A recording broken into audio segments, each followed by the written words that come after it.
pada hari ini kita mau membedakan tentang pembelahan sel baik secara mitosis maupun secara meiosis. Tapi sebelum kita mengenal lebih lanjut mengenai pembelahan sel ini, coba buku paketnya dibuka dulu halaman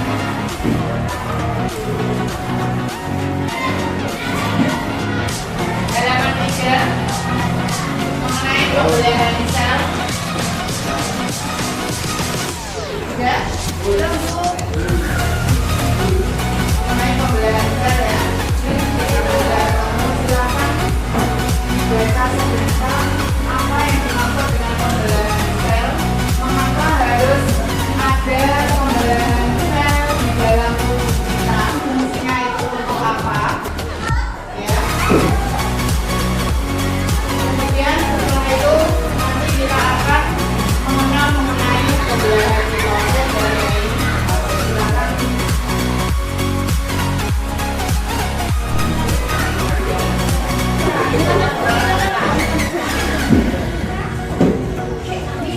Sudah, silakan duduk di tempatnya masing-masing dan mulai membuka apa yang ada di dalam dibuka. Alhamdulillah.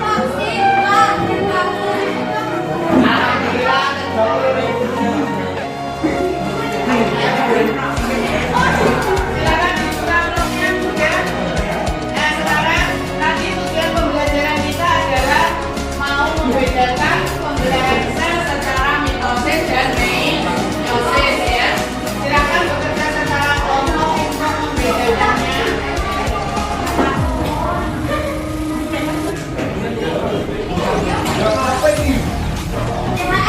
Tolong disusun mana yang pembelahan secara mitosis dan mana yang pembelahan secara meiosis.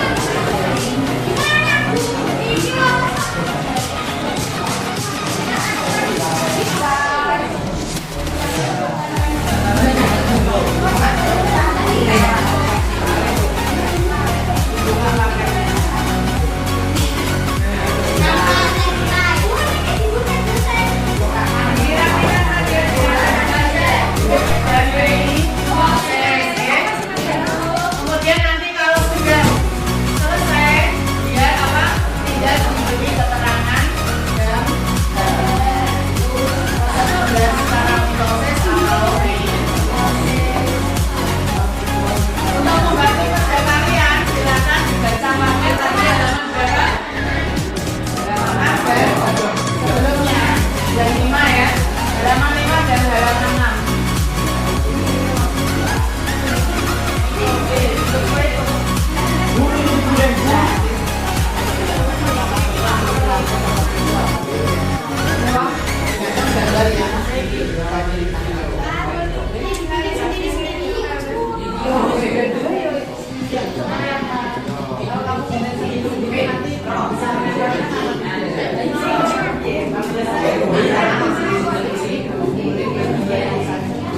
Dirapikan saja ini, dirapikan saja.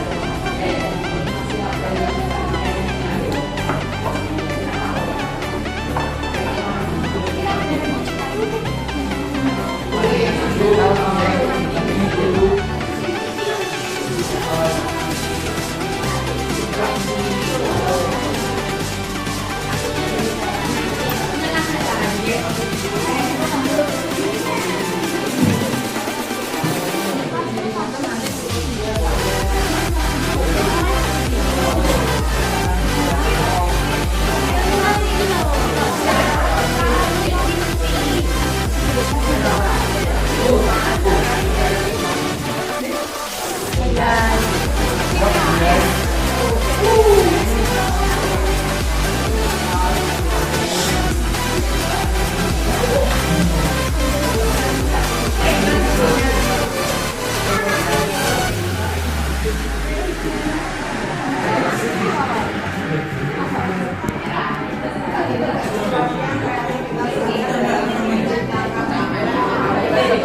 kromosom, yang ketiga anafase, dan yang keempat telofase.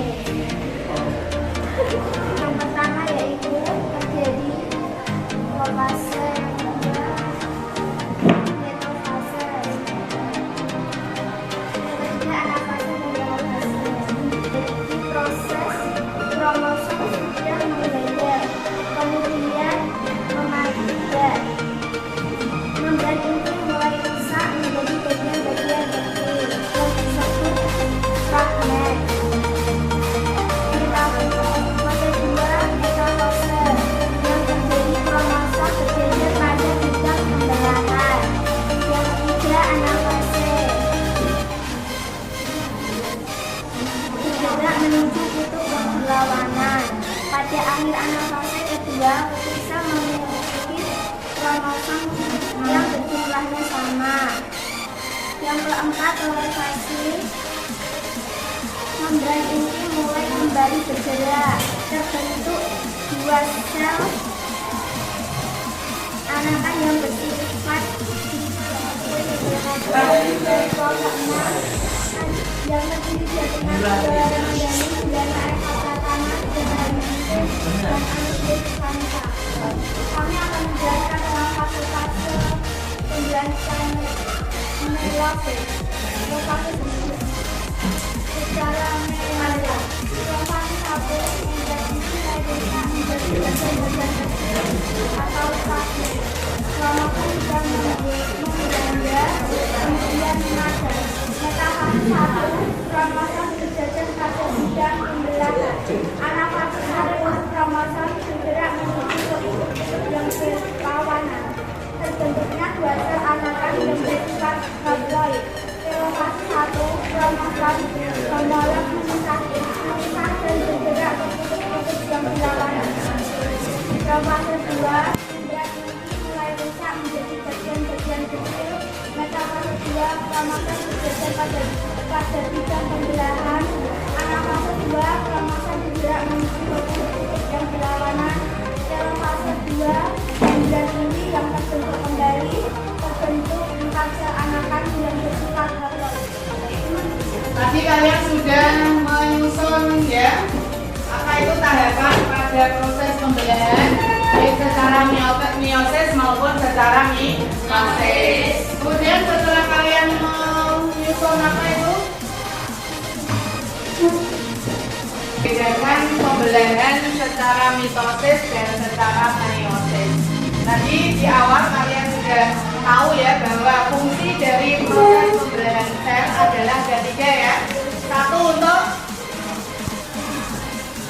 pertumbuhan, yang kedua untuk perbaikan, yang ketiga reproduksi. Nah, dari fungsi apa itu pembelahan sel yang sudah kalian ungkapkan tadi, maka di sini kita bisa membedakan pembelahan sel secara mitosis dan secara meiosis. Sekarang sebelum kita bedakan pembelahan sel secara mitosis itu apa? Coba yang bisa tunjuk jari. Pembelahan sel secara mitosis. Tunjuk jari.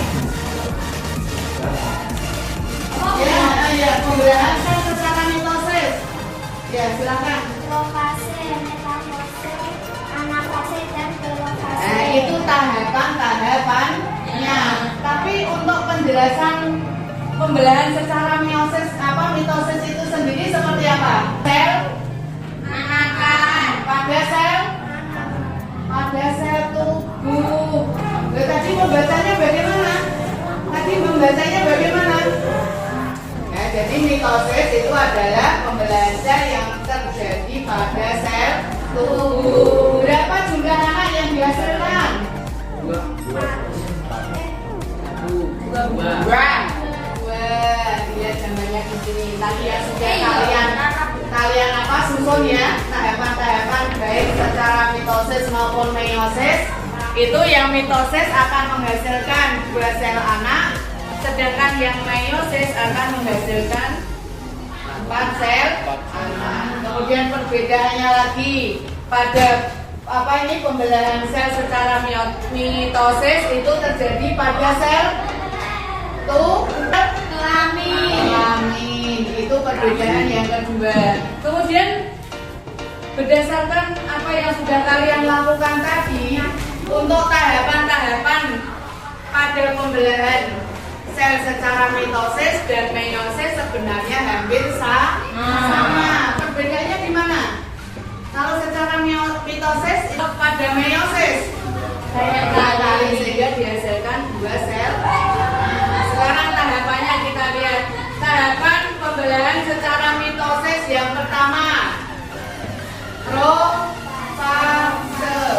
Nah, coba siapa ya? Najwa. Nah, silakan. Apa yang dimaksud pada tahapan profase ini? Apa yang terjadi, Najwa?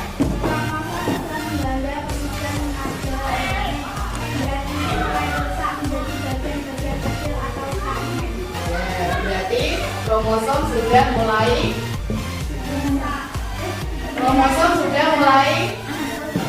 mengganda. Yang rusak apanya? Tahap atau pada fase profase. Kemudian fase selanjutnya adalah metafase. Apa yang terjadi pada fase metafase? Berjajar pada bidang pembelahan. Kromosom sudah mulai berjajar pada bidang pembelahan. Kemudian fase ketiga apa? Anafase. Apa yang terjadi pada kromosomnya? Kromosom bergerak menuju kutub yang berlawanan. Setelah dia berjajar pada bidang pembelahan, fase berikutnya adalah dia sudah menuju ke bidang atau kutub yang berlawanan. Kemudian yang terakhir, fase terakhir yaitu fase telofase. Terjadi apa pada fase telofase ini? Membran inti mulai kembali bergabung. Membran inti mulai bergabung dan membentuk 2 sel rangkaian yang bersifat diploid. Yang bersifat diploid berarti sifatnya sama persis dengan induk. Oke? Ada yang mau ditanyakan sebelum kita tutup pelajaran hari ini? Tidak. Jangan semua ya. Perbedaan antara pembelahan mitosis dan meiosis. Sekian, semoga pertemuan kali ini membawa manfaat. Kalian bisa kalian pahami ya.